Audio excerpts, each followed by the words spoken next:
الحاج ملا فقیر محمد درویش د یوټیوب چینل در سره سبسکرایب کړئ. خالد ابن ولید زیارت لزه ورغلم په شام کې. شام کې یو ښار دی حمص، هلته هغه خښ دی او زویم ورسره خښ دی. زویم بهادر او دی او مشهور کارنامې ملکونه یې فتح کړي. نو بار یو کتبه لګېدلې ده د ګټه او د هغه آخري خبرې پې لیکلې شوي. د مرګ نه مخکې ناستو خلک ورته دی ورته وصیت کوي او وصیت په دې غرض کوي چې ګورې د جهاد نه ونه یېرېږي، د مرګ د یارې د وجې نه صبر به کې ځان به کلک کې. که په جهاد کې مرګ وي نو زه به په مړ شوی وي، زما په بدن کې روغ ځای نه دی پاتې شوی.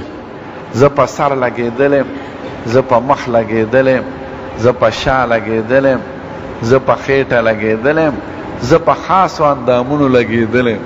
زما بدن ټول زخمی زخمی دی او همیشه به مې دا سوال کو چې خدای د جهان په میدان کې زه شهید شم نو خوند به وکړي.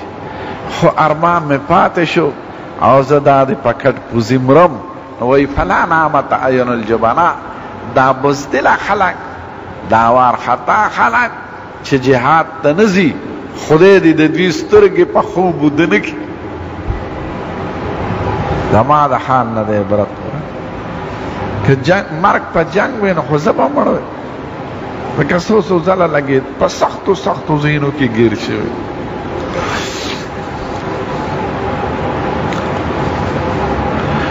یو ځل 15,000 کسان دي دوی او د 2 لکو سره مقابله ده.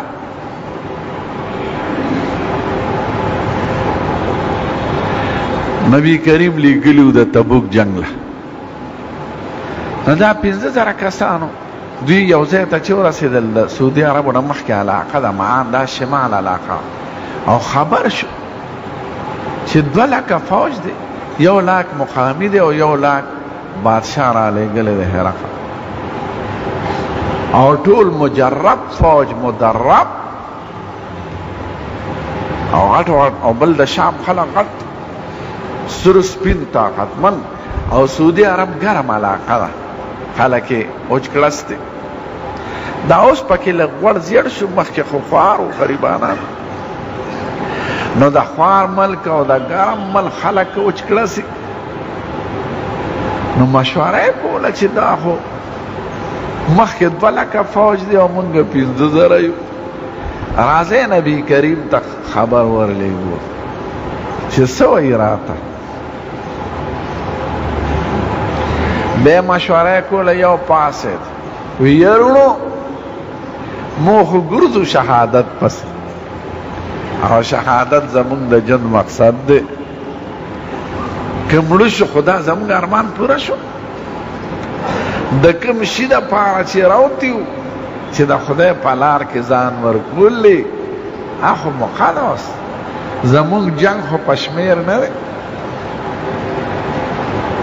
بس ټول ویزو لاړه. دا یرموک جنگ ورشته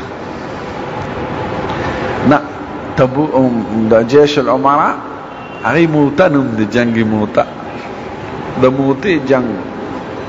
خو دا مشوره یې د تبوک نه مخکې معان کې وکړه. نبي کریم چې لیږل نو ورته وایي دا فلانکي به امیري. حضرت جعفر ورته یاد، زید ابن حارثه، که دی شهید شو نو بیا به جعفر امیری، که جعفر شهید شو نو بیا به عبدالله ابن رواحه امیری، که دی شهید شو نو بیا ځان له مشر مقرر کړي. او نبی کریم به چې دا خبره داسې وخت کې وکړه، د خلقو به دا یقین و چې دی خو شهیدان کېږي. لاړه ابه د کبډي په شان جنګ و، یو طرف ته به پاره و بل طرف ته به پاره و، چې بیا به سخت شو نو بس یو بل ته به لاس واچو. خو مخکې به د پارې جنګ نو امیر با مخ کې ورته زید ابن حارث سم مخ کې شو شهید شو به جعفر سے مخ کې شو لاس کې جنډم په لاس ولګي لاس ته پریوت بل ته لاس کړ هغه ولګي هغه ته پریوت دا جنډه دلته د امارای سرونه ولای کې مشید شو به عبد الله ابن رواحه واش دی کې نږدې شو مازیګر هغه پکې شهید شو یو صحابي لاس کې جنډه ته خالد ابن ولید ته وی دا والا هغه نه زنه شم کول وینه دا د مشورو خبرې نه دی والا وی ته امیر وینه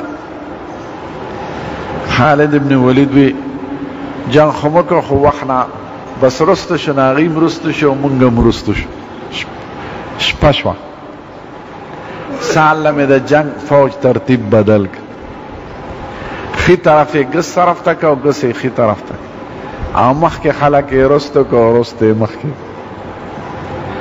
مخامخ چی اغیت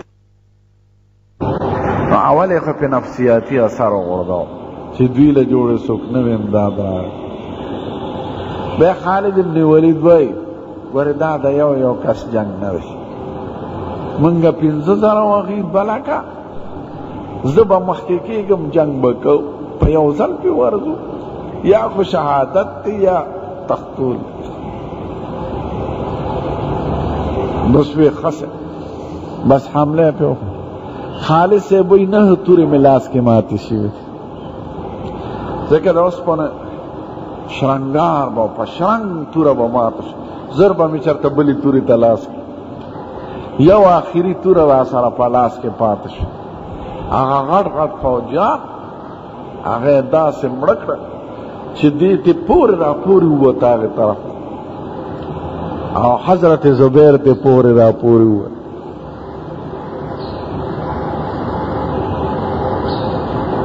زبیر پکی یو دو غزارو لگی دی پی بیا واپس را او کافرانی پا ماتی یو 15,000 کسانی تی مردار کر پا یو حملہ جہاد کلوی دا ایمان زوری چی دا چا ایمان مضبوطی او اگر دا یقینی چی دا ما خو پا مرکم کامیابی دا نو پاتی سی شو دا فوج تاوی مخی ور پسی مزی دا دی چی سکول دل تا حضور پاک تخده نقشہ پا آوا کے سرگند نکر او صحابو نو خالد ابن ولید یو ناشنا بہادر ناغوائی کہ مرک پا جنگ وی خوزبا مرکی دی نو داغا صبرو چی میدان جنگ کے بے صبر گاو پروین لرلا صحابو کرامو دا عمر فاروق زمانہ کے دا دو حکومتونو سر پا یو زل جنگ کرده او اغا دو حکومتونو اغا وقت دا سی یاده دل لکه دی وقت که امریکا و روسیا امریکا و چین خلق یاده یو دا ایران حکومت اولوی او یو دا روم حکومت اولوی دا وانو ریاستون ټول داغی تابعو ایران ټول ختم کر او دا روم نے دیر علاقه واشت نو پا یو ځل د دو عظیم ملکونو سره جهاد کول دا بغیر د صبر او د استقامت نکیدی نشو نو صبر او پکې نو د داسې خلق خدای تعریف کوي چې دا څوک د خدای په لار کې شهیدان شي دوی ګورې د عام مړو په شان مګڼه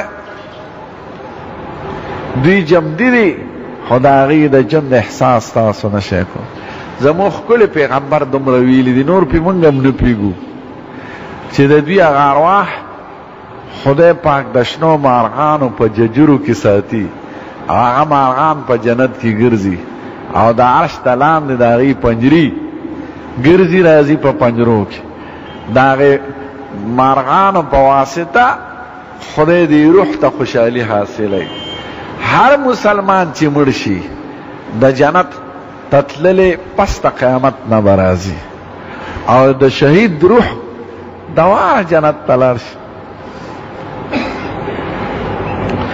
دا د صبر والا خدای عزت او مقام بیان نو بیا خدای وای ګورې نور د صبر مقیبم راځي یوازې جهاد خو نه دی ولنبلونكم بشيء من الخوف والجوع ونقص من الأموال والأنفس والثمرات وبشر الصابرين الذين إذا أصابتهم مصيبة قالوا إنا لله وإنا إليه راجعون. زبوی پتاسو ازمیخ کو، پتاسو به امتحانات راولم، تاسو باندې با یار راولم او لوګه به در باندې راولم، د جانونو نقصان به در باندې راولم، د مالونو نقصان به در باندې راولم، د میوو د تجارت نقصان به در باندې راولم.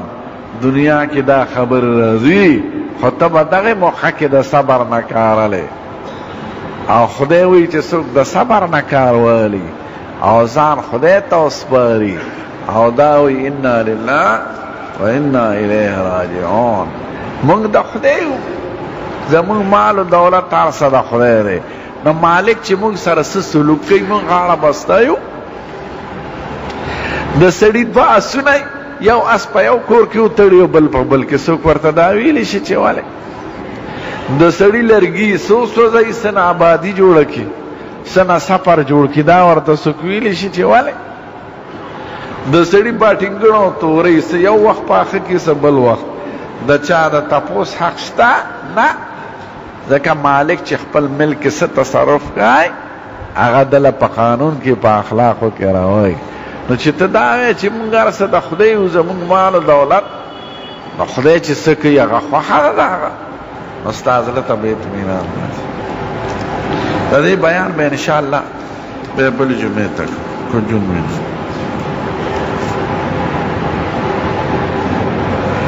یوم ولادت مناول د حضور پاک دا په شرع کې نشته. د حضور مبارک سیرت په صورت په اعمال او په اخلاق او عمل کول دي. سړی په یو جشن منو کې څه خاصه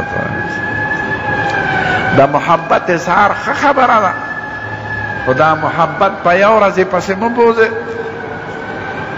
کوم قومونه چې هغې کې هغه اصلي دین ختم شي نو هغې رسمیاتو له زور ورکړي، مونځ نه کوي، روجې نه نیسي، حج نه کوي، جهاد نه کوي، راځئ جشن به وکړو، چراغان به بل کړو، مولود شریف به وکړو. دا څه شی جلوس به وباسو، جلوس دي هلکه خدای او رسول د جلوس حکم کړی دی.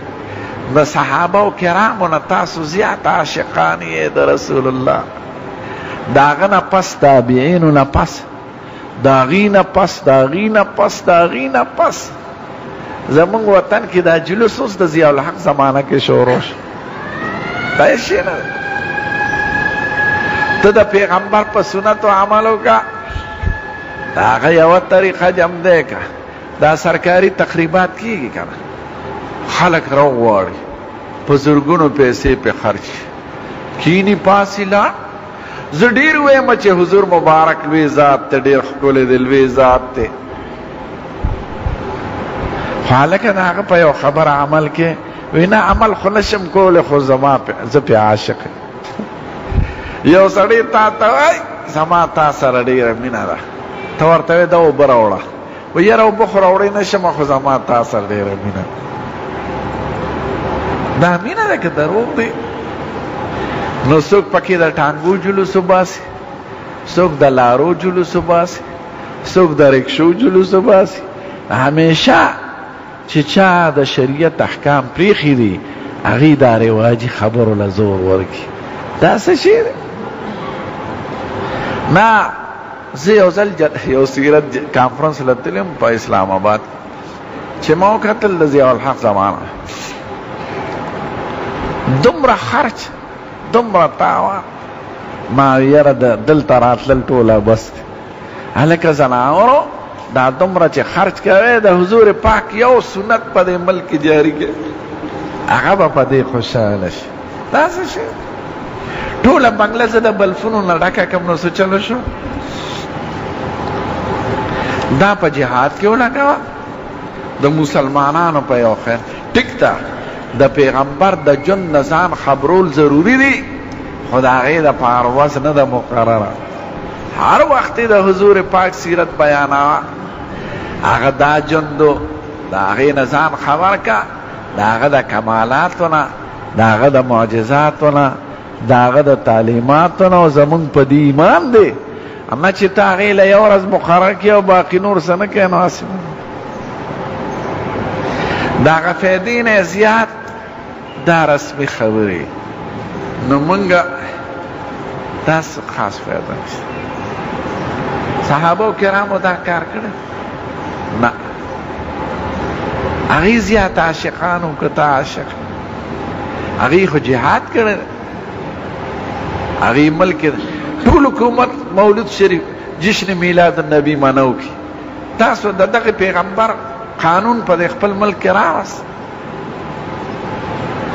د دغه پیغمبر یو طریقه م راوست، ستا د دې جشن څه فایده وشو؟ دومره خرچ پې وشو څه پې؟ دلته صوبه سرحد کې یو د غوزه وراله ګورنر هاوس کې که فرنټیر هاوس کې ورسته جلسه وشوه، ما هم پکې تقریر وکړه. وی دې خوا ډوډۍ ده، د پردې نه خوا چې مو کتل ډوډۍ ټوله په ولاړه وه. ما ویې د خدای بدنګانو دا اوس هم څومره اوس څه کوې؟ دا د پیغمبر جون دی چې دې خوا د هغه ښکلي صفت وکړو او دې خوا په ولاړه ډوډۍ خورې د انګریز بابا په نقل په ولاړه ډوډۍ بغیر ضرورت نه دا بنده ده. ځای ډېر دی، چمنونه ډېر دي، څادرونه ډېر دي، کښېنه. نو ستاسو د دې سیرت د جلسې څه فایده وشه؟ ما زه خو دا ډوډۍ نه خورم، یو ورځ دې ونه خورو نو څه چلو شو؟ نو دا ټول خلک په غیر ضروري خبرو مشغولی او هغه بنیادي خبرې ته پاتې کوي. نو چې ته یو کار کوې د هغې دپاره خو سل وجې جوړېدی شي، خو دا بنیادي کار نه دی. بنیادي کار دا دی چې د دې ښکلي پیغمبر قانون، د هغه سنت، د هغه احکام، د هغه طریقې په دې ملک کې راشي. خدای دې دا مونږ کې راوړي. دا نور د ماشومانو خبرې دي او د ښځو او د زنانو. اسلام کې دوه اختره دي، یو رکوټ اختر او بل لوی. او ګورې دا په کومه ورځ چې مناوئ په دې ورځ هغه وفات شوی دی، 12 وفات. پیدا شوی په 12مه نه دی، پیدا شوی د عربو د عام تاریخ 8مه ورځ به د میاشتې، خو هغه د حساب په اعتبار 9مه راځي. نو په 8مه یا 9مه د 12 وفات پیدا دی، او په 12مه وفات شوی دی او نوم یې 12 وفات دی. هلکه که د هغه پیدا کېدل د خوشحالۍ یو ښکلې خبره خو د دنیا نه تللې هم د غم خبره ده.